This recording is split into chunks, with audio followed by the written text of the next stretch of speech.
إن الحمد لله نحمده ونستعينه ونستغفره ونعوذ بالله من شرور أنفسنا ومن سيئات أعمالنا. من يهده الله فلا مضل له ومن يضلل فلا هادي له، ونشهد أن لا إله إلا الله وحده لا شريك له، ونشهد أن محمدًا عبده ورسوله. اللهم صل على محمد وعلى آل محمد كما صليت على إبراهيم وعلى آل إبراهيم إنك حميد مجيد. اللهم بارك على محمد وعلى آل محمد كما باركت على إبراهيم وعلى آل إبراهيم إنك حميد مجيد. أما بعد، السلام عليكم ورحمة الله تعالى وبركاته. برادران عزیز، جوانان ارجمند، مهمانان خانه پروردگار، پیش از همه خداوند جل و علا را حمد، سپاس، ستایش و شکری به حد میگوییم برای همه نعمتهای زیبا و مفید و با برکتش. و در حقیقت همه نعمتهای پروردگار جل و علا زیبا و مفید و منفعتناک و مبارک و با برکتند و با برکت میشوند اگر انسان به قدر نعمتهای پروردگار جل و علا برسد، شکر کند، سپاسگزاری کند. خداوند جل و علا نعمتها را برای او زیبا و مبارک و با برکت میگرداند.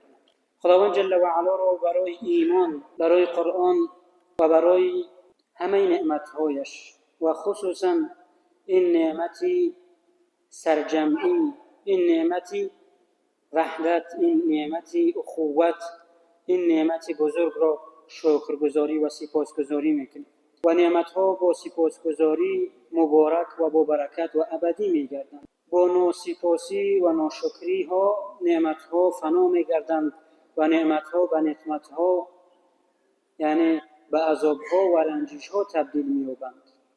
پس نعمتهای خود را با شکرگزاری و قدردانی زیبا و مبارک و با برکت گردانید. برادران عزیزم، ما در بهترین روز قرار داریم. پیامبر محبوبمان محمد مصطفی صلی الله علیه و سلم می‌فرمایند: خیر یوم طلعت علیه الشمس یوم الجمعه. بهترین روزی که در آن آفتاب طلوع می‌کند آن روز جمعه است. فیه خلق آدم. در روز جمعه حضرت آدم خلق شد. و فیه ادخل الجنه. و در همین روز داخل جنت گردید. و فیه اخرج منها. و در همین روز از جنت بیرون و به دنیا فرستاده شد. و پیامبر محبوبمان میگوید که در این روز بر من صلوات و درود زیاد بفرستید، فانها معروضه علی. برای آن که صلوات‌ها و درودها و سلام‌های شما بر من می‌آید و می‌رسد. برادران عزیزم، موضوع جمعه ما تعلیم و تربیت فرزند رسالت مقدس برای پدر و مادران است. نمازگزاران محترم، فرزند را میوه عمر انسان دانستند و دین مبین اسلام به مسئله تعلیم و تربیت شایسته به طور جدی توجه نموده است.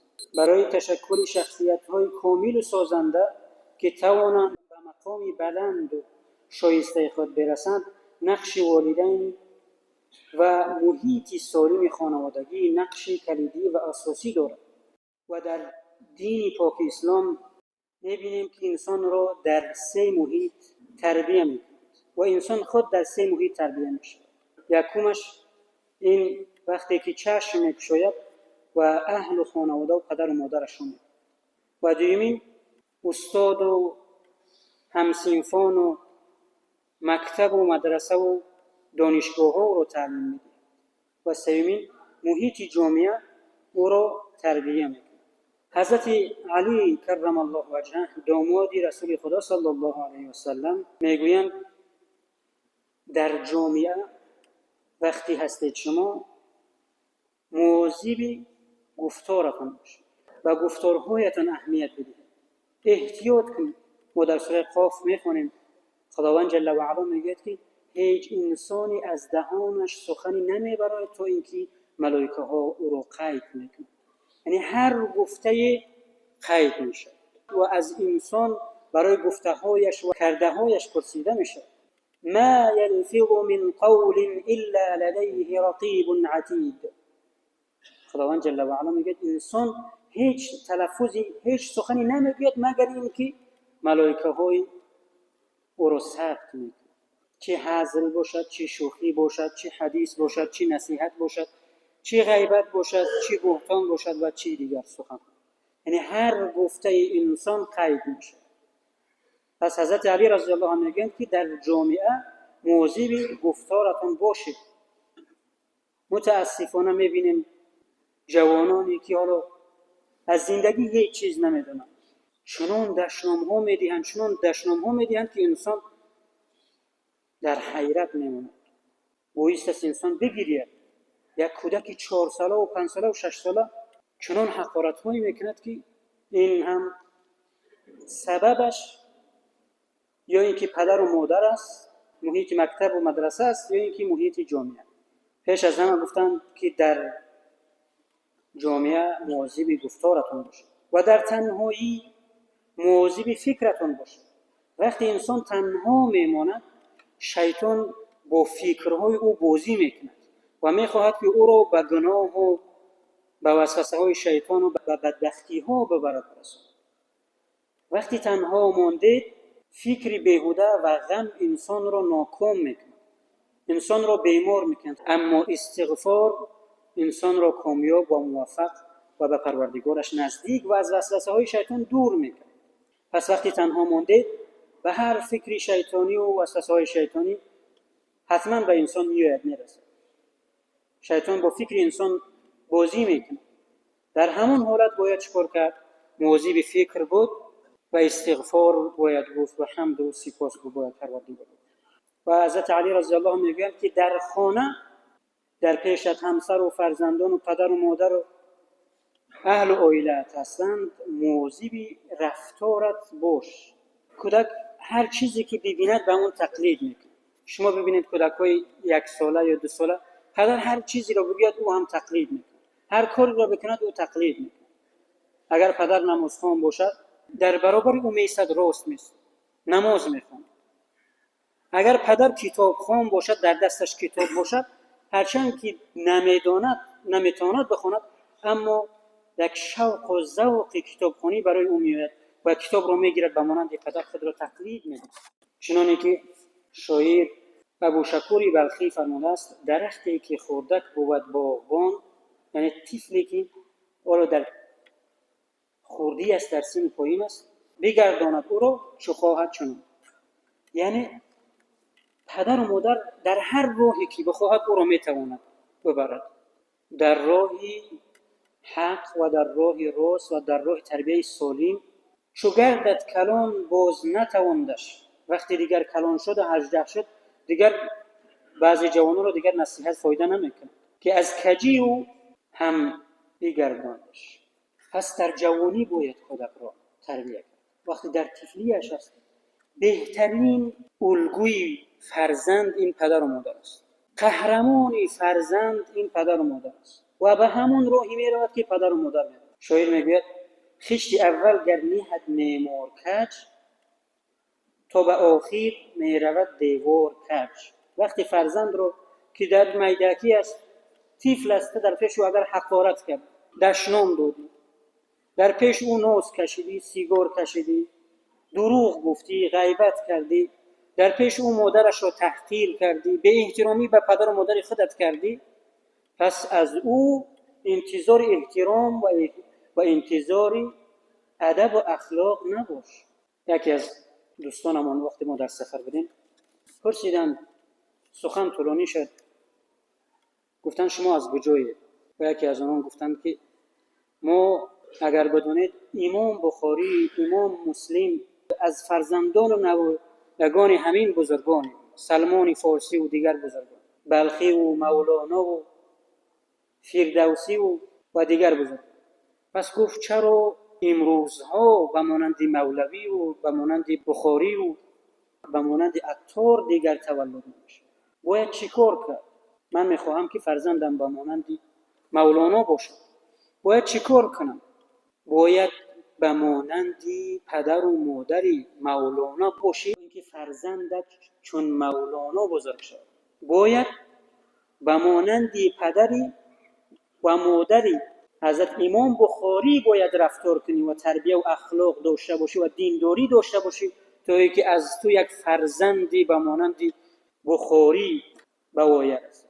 بعضی ها به همه فسق و فجور، به همه بدگویی ها، به همه غیبت ها، به همه خصلت های زیش دست میزنن و میخواهند که فرزندانشان به مانند مولانا شود و شکایت میکنند برای چی فرزند من نشه؟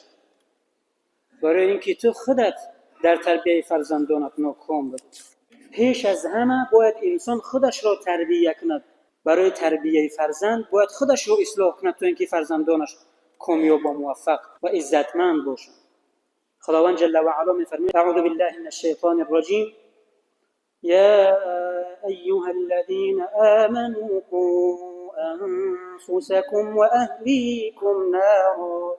ای کسانی که ایمان آورده، پیش از همه خودتون و اهل و خانواده و فرزندانتون رو از آتش جهنم برهان. با چی؟ با اخلاقی نکن، با تربیه‌ای نکن، با دین شناسی. یعنی پیش از همه مؤثرترین تربیه این است که پدر و مادر خود اصلاح باشند تا اینکه فرزندان اینها تربیه خوب داشته باشند.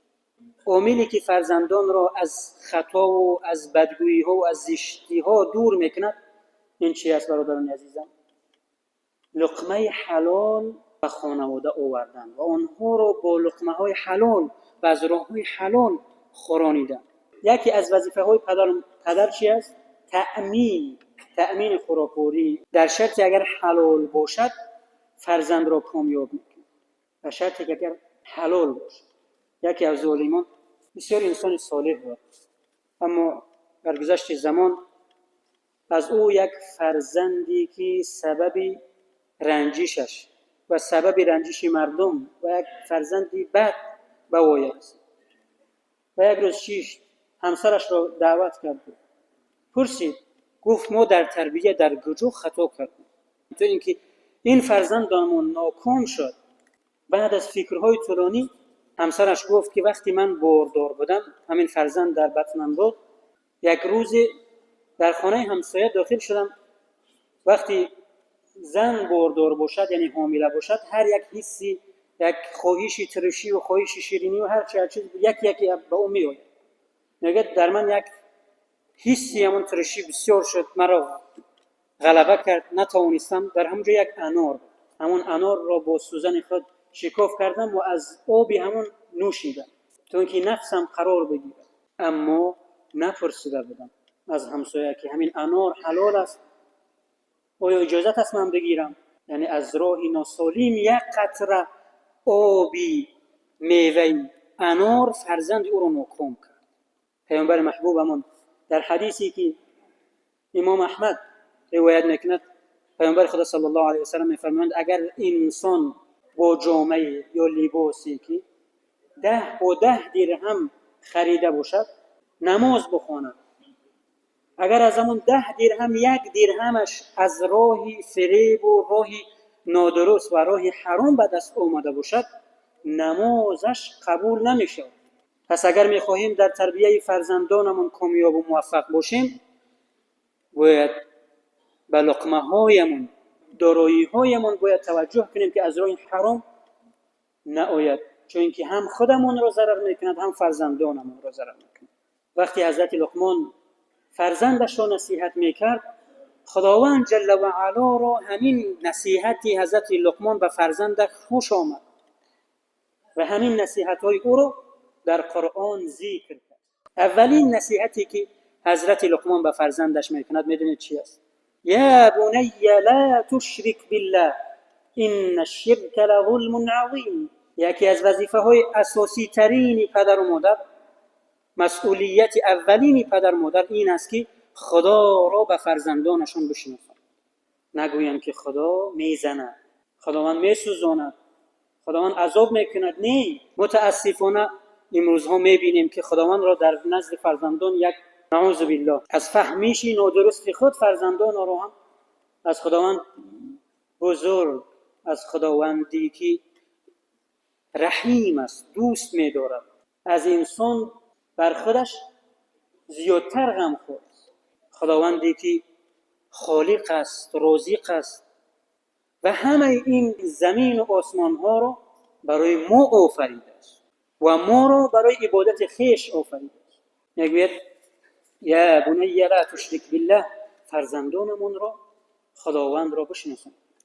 فرزند عزیزم، ما خالقی داریم، ما مربی داریم که ما را خلق کرد، ما را دوست می‌دارد.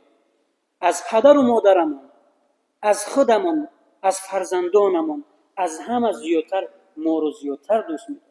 خداوندی که بخشنده است، خداوندی که مهربان است. پس باید درست فهمش بدهیم، باید خداوند را درست نشان بدهیم، درست به فرزندانمون بگوییم.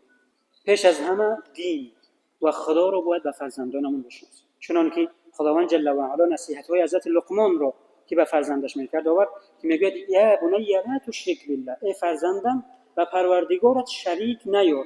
اگر فرزند بداند که یک مورچه را آزار دادن، خانه اش را ویران کردن گناهی بزرگ است، دانسته خانه یک مورچه را ویران کردن گناهی بزرگ است، اگر بداند که فحش گفتن یک مسلمان را، دلش را شکستن چقدر گناهی بزرگ است، اگر فرزند بداند هیچ وقت در دستش کارد نمیگیرد و مسلمان را نمیزند و جرأت نمیکند مسلمان را کافر و منافق نمیگوید.